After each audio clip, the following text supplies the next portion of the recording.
Hey guys, and welcome back. This is ChosenArchitect. Today we're going to be finishing up some of the major saplings and also hooking up this infinite lava and power generation you see behind me. So, I hope you guys are ready. So today there is a lot to do, as we always have a lot to do.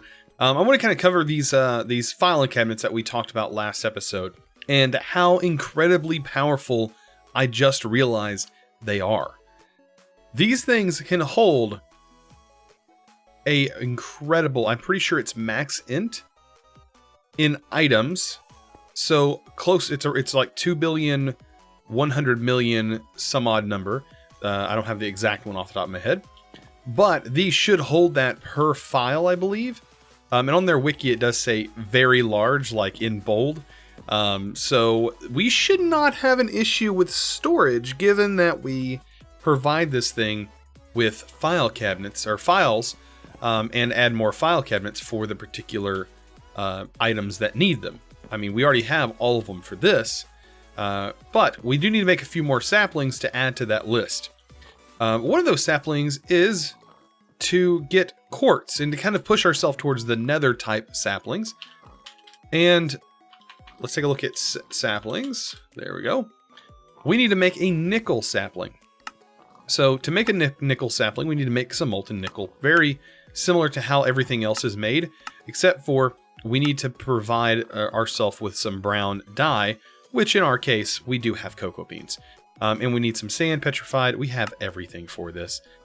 Should be no difficult. It shouldn't be difficult at all to get any of these items. As you can see, we have tons of cocoa. And what other thing was it? Iron sapling. So we also need an iron sapling. So very simple to get this started. I do, however, need to dump this because we are working on, or I am working on cleaning out some metals here. Getting some metals produced, getting some silver, some things like that. Let's go ahead and drain this quickly. The quickest way is to probably just use the faucet there. And this isn't gaining any more, is it? Got one block. That'll empty out. We'll do another block. We'll just let the ingots pour out. But anyways, we need to get the nickel in there. Of course, we got to let that melt down. And let's take a look at what else we need, because nickel isn't the only thing we need. Over here on the emerald sapling, this is what we're going to go towards. This requires that nickel, so this is why we have to make the nickel. The green slimy crystal is actually not too difficult to make. I think we can actually make it right now, right? Do we not have slime? I think we do have slime, we just haven't pulled it out, right? Yes, we do have slime. So let's go ahead and pull out some slime here. And we will take back a look at the saplings. And yes, we should be able to make this very easy. And that's going to allow us, after we pull some of this stuff out, do what we want. Alright, so you see it just actually cast that nickel. We actually need to wait for this to finish. Put the nickel back in. Put the sapling instead. And that should auto do the sapling for us while we work on other things. Alright, so that green slimy dirt, that is going to turn into a crystal. And that's how we're going to get this. This requires some tin resin, nickel, and a diamond sapling along with a green crystal. So, once that finishes up, we'll be able to get a little bit of that resin. And let's take a look even further in this progression line at the quartz sapling. So the quartz sapling is going to require netherrack and this magma crystal that is orange, which does require some slime balls that are orange. You can get these from an orange magma slime. Now, normally magma slime would spawn in the nether, but we need to make some blazing pyrotheum in order to do this. Blazing pyrotheum can be made with just some sulfur, blaze, and redstone, and I don't know if we have the blaze, but we do have netherrack. And if we get a crushing tub, which I don't know, did I place my crushing tub somewhere? I probably just removed it. Let's go ahead and just make another one real quick. We'll just slap that guy right here. So if we throw netherrack in this and we jump a few times, well, we get blaze, and it is that easy. Super simple to get blaze like this. There we go. And we're ready to make some pyrotheum.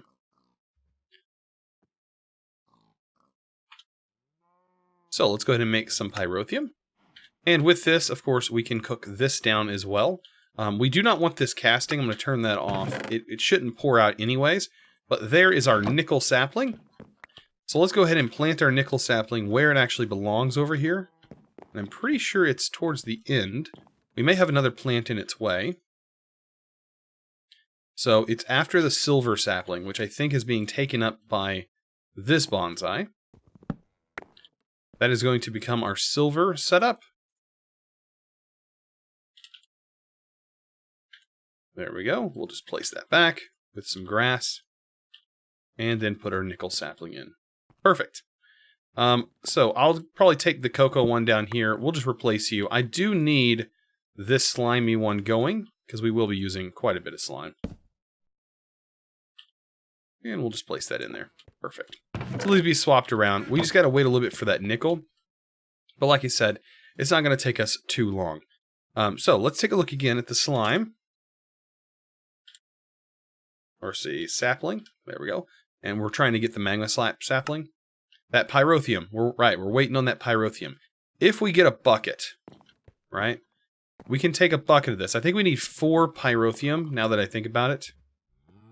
So let's do 2 more, because you need a total of 4, because it's like 250 millibuckets, I believe, per.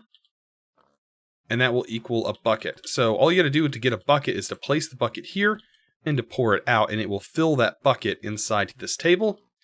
And that's how you get the bucket in order to put it inside one of these cauldrons in order to make that sapling. So not too difficult, right? Not too difficult. The hard part is kind of just waiting for things to happen. So like waiting for this to smelt down, waiting for our sapling to produce, which over here, this one should have enough, I think, at this point, yeah, for us to make the emerald sapling. And I promise once we get done with the sapling production stuff, things are going to change a little bit for us. We're not going to be so hyped on just getting the production done. We're going to work on other things. I don't know why I broke that when I could have just done other means. Also, I've been getting a lot of comments saying, why don't you use ore excavator and things like that? And I know there's a lot of people that probably did not watch the first episode, and maybe you're coming by these episodes one at a time. I don't know. But we are in prestige mode, which does mean, like a reminder, that we do have things that are locked, and one of those things is ore excavator. So keep that in mind. Those things are definitely locked, and we do not have access to them. So this should produce some of that stuff. That'll produce something different. I want to keep this in here because we don't actually have a folder yet for these materials. I did go ahead and also make a folder specifically for wood and sticks, because the barrel system, we were just going to have to keep upgrading it, and it's not going to be worth it over a period of time. All right, so let's go check over here and see if our Pyrotheum is almost done. I mean, with all this talking, we probably have it close to done. All right, so I'm going to give it a little bit more time, and I'll be back. So now that I have the blazing Pyrotheum, we can go ahead and take this, slap it in there. I know, it looks beautiful in there. We're going to go ahead and grab our... Actually, I think I have one in here. Yeah, we'll take a slime sapling, and we're going to dip this thing into some of the hottest material we got. And that'll turn it into a magma slime sapling, in which I'm just going to replace the sapling that we currently have up here. Slime is slime, but we do need a specific type every now and then, and this is one of those. Actually, what we probably should do, just because this will be faster at getting the material, is to just grow it by hand. And this is just going to make us, I mean, the body of this should be orange. So let's get some bone meal. And this will just be a faster way of getting it, yeah. The body of it should be that orange slime, which is exactly what we want. And of course we can do this old thing. I just want to get one, I'll let the rest of it despawn on its own. We get one, we got one. We're good. Alright. This slime is actually really useful for other things, and we're going to go over that later. This could be really helpful in the nether. Because if you hang the slime that this thing produces, right? If you hang it on a tinker's drying rack, it will give you fire resistance in the nether. So really cool stuff. This slime in particular, It says weakness, wither, and fire resistance, but if you use this stuff on a drying rack, you will get these slime drops, and as you can see, it does give you fire resistance. So it's the equivalent of a potion. It is very, very good. All right, let's go ahead and convert this to the slime. The saplings here, we're going to go ahead and make the netherrack sapling, which is what I believe I'm working on. No, I think we have the ability to make this one already. Yeah, there's the netherrack sapling. Wow, that was quick. It's the quartz sapling. So we need this stuff. So we're going to need some magma cream, just like that. And bam, slimy magma mud. We're going to take this and we're going to put it in the smeltery for a minute. That's going to convert down.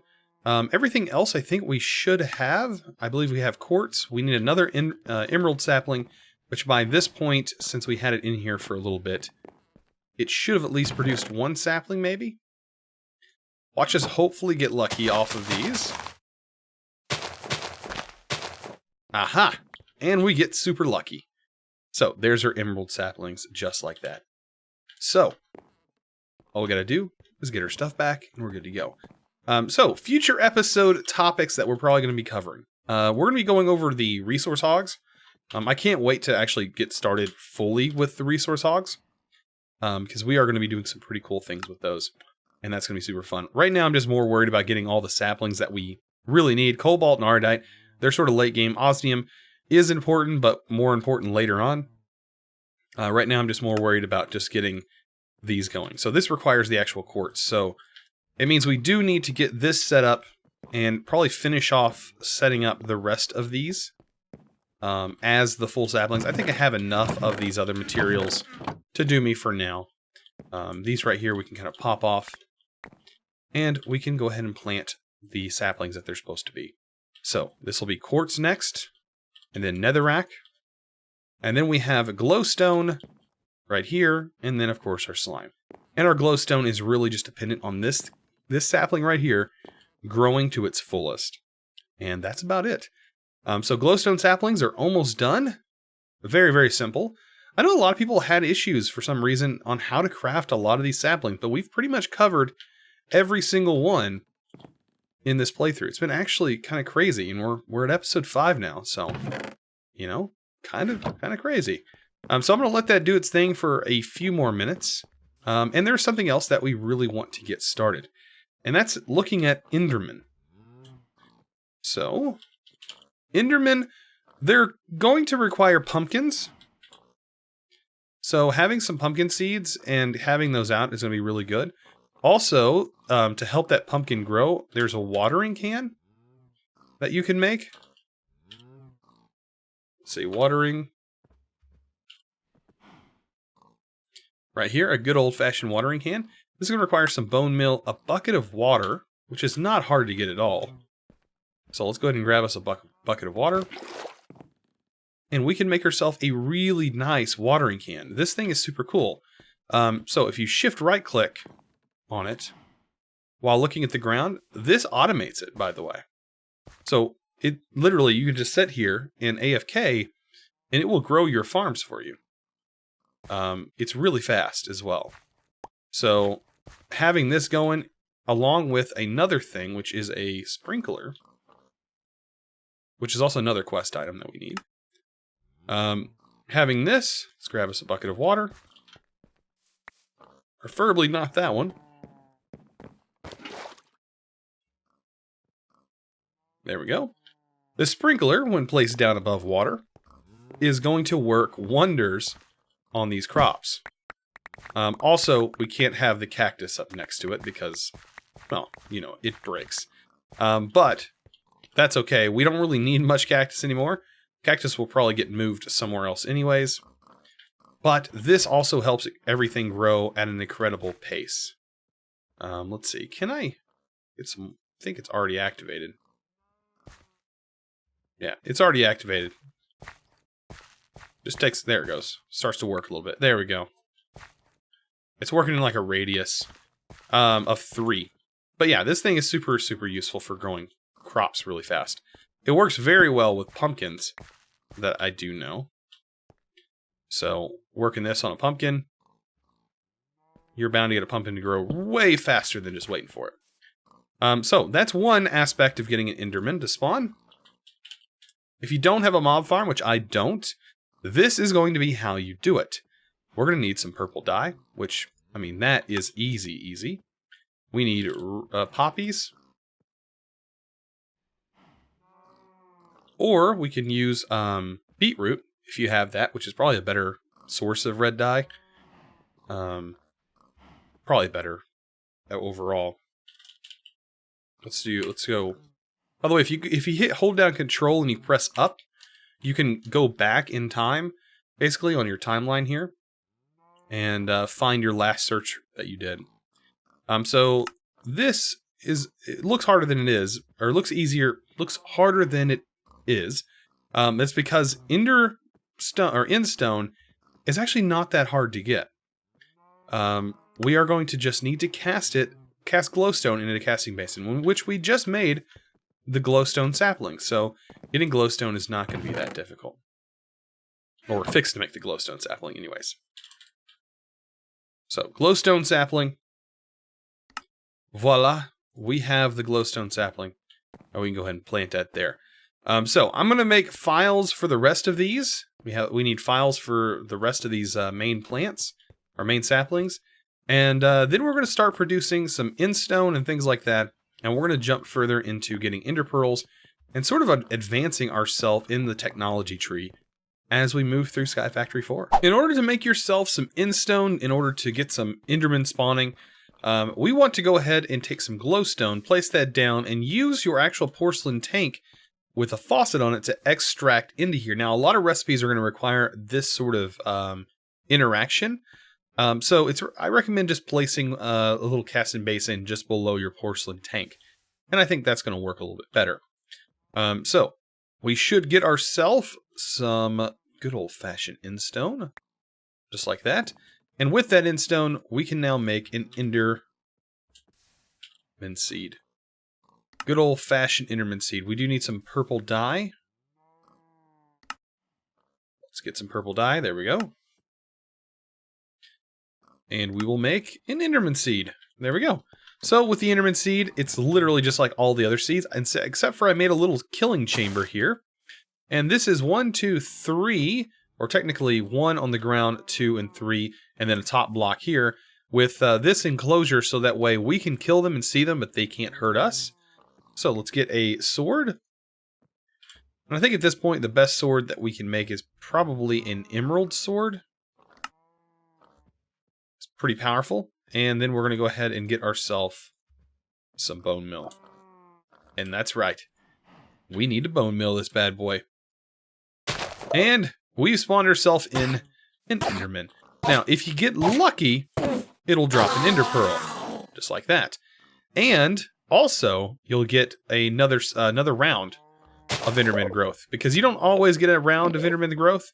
This one looks like we got about 3, which the most I've gotten from these is about 3. Oh, this is going to be so nice if we get more out of this. Oh, if we get another Ender Pearl, that'll probably be the luckiest set that we've ever done. Okay, so you're not always guaranteed an Ender Pearl either. You know how mobs work. But we need 4 Ender Pearls, so that way we can make an Ender Seed. Then we'll be guaranteed. So work towards getting 4 Ender Pearls. I'm going to go ahead and get some more, and when we get those, we can work on making an Enderman Seed. So once you get your 4 Ender Pearls like this, you want to work on making the Ender Seed. Such an easy thing to make as well, and it will really pay off once you make it. So let's take my last piece of glowstone. You see, it's the end of the world as we know it. Let's hope that I don't get copyright strike for that. But that is exactly what that is. Hashtag demonetized. But anyways, here we go. We're going to take this, and we are going to pull that out, because we need endstone. It's kind of weird, but if we take a hoe, and we place the endstone down, this is really cool, by the way. I don't think, it's not going to matter if we place it next to the redstone, but let's place this down, and you'll notice it does say the growth because it's actually pretty dark out. But normally, you're going to need this thing to have a little less light on it. So, let's place a block underneath. And we're going to use our watering can to help this bad boy grow. So all you need to do is literally activate this thing. And I have it set so I don't have to right click. That makes it a little bit easier. And as soon as you do that, this thing produces ender pearls for you. That's right. It produces ender pearls. Kind of ridiculous, actually. But, I mean, that's just a thing. That's just what it does. So, yeah, you can set here, this will help it grow. The watering can will help it grow. All of this helps it grow. Super, super useful. And, yeah, this is one of those things that you're really going to want to have. And you're probably going to want to auto-farm them. So the more you get, the more you can make of these seeds. But for me, I'm just going to keep my 4 ender pearls for right now. We'll utilize those in a little bit or later. There's some other stuff that I really want to talk about in this pack and kind of show you. So let's go ahead and do that. So when it comes to lava production, we are about to make a lot of it. And I mean a lot. And we need to automate it and make it fairly fast. Because we are going to be using this, we're going to be using lava production as a way to generate our early game power. And this will push us pretty far and also be used for several of our other equipment. Now, this is going to be a pretty significant farm for lava, and I'm going to use glass cauldrons just so you guys can see the lava being produced inside, and also so I can monitor when items are being dropped in it. So what I need to do is place these above torches, just like that, and these are the cauldrons that are going to generate power for us. Now, I'm going to go in here and make a hammer, right? Because a hammer is a good tool to rotate blocks with, and we're going to have several blocks that need to be rotated properly. We have the droppers here, and these are going to drop items into this container. Now, I need to make sure that clicking it on a certain side is going to rotate it properly, and it looks like rotating it on that side does it. So all these should be facing down. Make sure they're not facing up. So if they're facing down properly, they should be functioning like they're supposed to, and they should generate lava. Now, these things do emit a redstone signal, so I'm going to do my best to show you how to automate your first one, or so you can just automate one of them. There are several ways. You can use a user for this, but that user does require power, and I want to show a different method than probably what a lot of people are probably going to be doing. This is also a very fast method. So when this is full, I want to make sure that this shuts off so that way this dropper doesn't continue to drop items into the world. So if this cauldron is full of lava, it will emit a redstone signal of 4. So we have 4 redstone here, and we need to make a block to invert it. We're going to invert this redstone signal, or what you would call a little NOT gate. There we go. And that is going to change the redstone signal. And then we're going to run a redstone signal right here, which is going to go into a block. This block is then going to be powered either on or off. And what we're going to be controlling is a redstone clock from Cyclic. Or Cyclic, whatever you want to call it. So, as of right now, it clicks, right? Clicks on and off. I'm going to take this thing all the way down to a few ticks. 5, and then I'm going to take this down right now to 20 just for demonstration purposes, but whenever I really let this thing go, it's going to be down to 5 or 0. It's going to be pretty low for a single player world. Now, all we got to do is fill this guy with some cobblestone. And for that, I have some cobblestone generators. And we'll probably just use some hoppers. Some good old-fashioned hoppers for this. I'm going to run 2 separate hoppers. One here, one here. And this is going to run off the cobblestone generators. And yes, as you'll see, this will start producing lava. There we go. And when it's done, right now this is not turning off because we need to set this to redstone mode. And now, this will no longer, since this is full, it's emitting that redstone signal of 4, and it's turning this off, right? this right here is now not going to be spilling with fluid. But if I pull one out, it's going to start the lava production again. So this is how you automate your lava production. Now, this right here also should work. I believe we should be getting cobblestone in our dropper. For some reason, it seems like this is not wanting to pull cobblestone out of here. Weird. But that should definitely put cobblestone in the dropper, right? Or is there some kind of weird thing that is going on that I don't get? I mean, honestly, this should be pumping stuff in here. Anyways, I'm going to break this, I guess, since it's not putting it in that way. We're going to try it from the side, maybe. Oh, or it just is a fake block in my inventory. Now it's going in. Awesome. So, if we run out of lava here, this will also kick back on, and these will both run, but whenever this one fills up, if one of them fills up, like this one, it will not output anything in here. Which is good. We can make we can use less redstone if we do this, but we can still produce a lot of lava when we need it. So all we gotta do on the other side is repeat this same process, and it's gonna work exactly the same. Even if this one fills up before this one, all of them will stop. And I want that to happen, because if we don't need lava, there's no need to fill the rest of these up. But whenever we do need it, it will just go crazy and start filling everything up like I want it to. So again, 1, 2, 3, 4, and then right here will be 5. We need a block to place there. Redstone Torch to invert it. Send that signal to a block. And let that block be filled, or let that block be set with a clock. And we'll set that to redstone mode.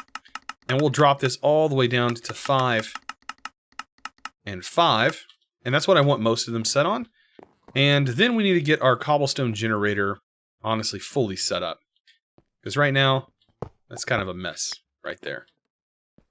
So what I might do, I don't know, we'll probably use, I would prefer to use item pipes, but this Cobblestone Generator is not the best in the world, so I'll just smack this back on top here just like that. I'll do the same for the other side. I still have to make a couple more Cobblestone Generators and make them tier 2, but I mean, as of right now, we have infinite lava. And it's really fast. So there is a lava generator or a geothermal thermal generator from Simple Generators that we can make. It requires some magma blocks, which those are very simple to make. There we go. And a block of redstone, a furnace, and also a cauldron. So this will make a geothermal generator. And this geothermal generator will generate power if it gets lava. And you can put buckets into it, or you can pipe into it. It's probably best to pipe into it. And there are a few fluid pipes. If you search fluid on its own, you will notice that there is a tag that says fluid transfer pipes. And if you hold shift here, you can actually search for tooltips.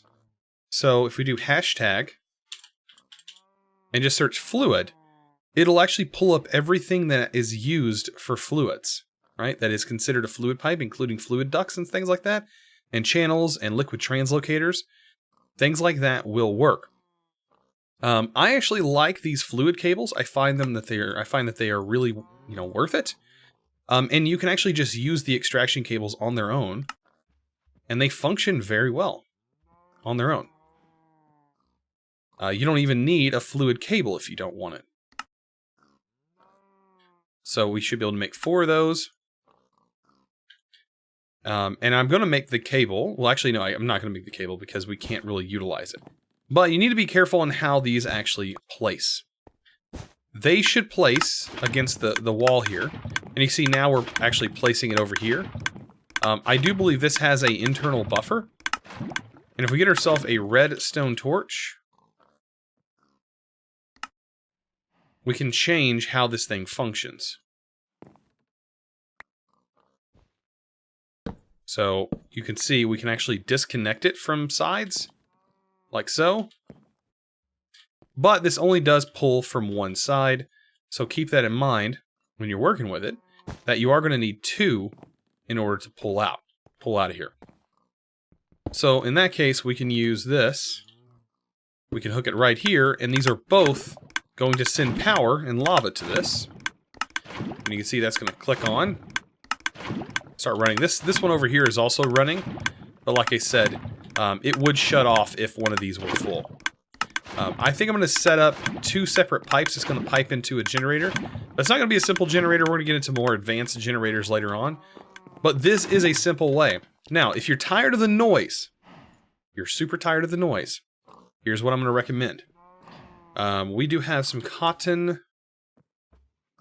amber. And I'm going to need to get a couple pieces of wool from this.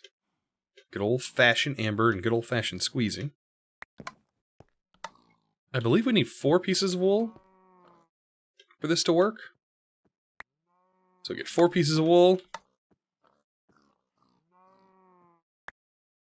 And believe me, you will not regret making this decision, as this will change your gameplay all the way till the end. This thing will stay with you.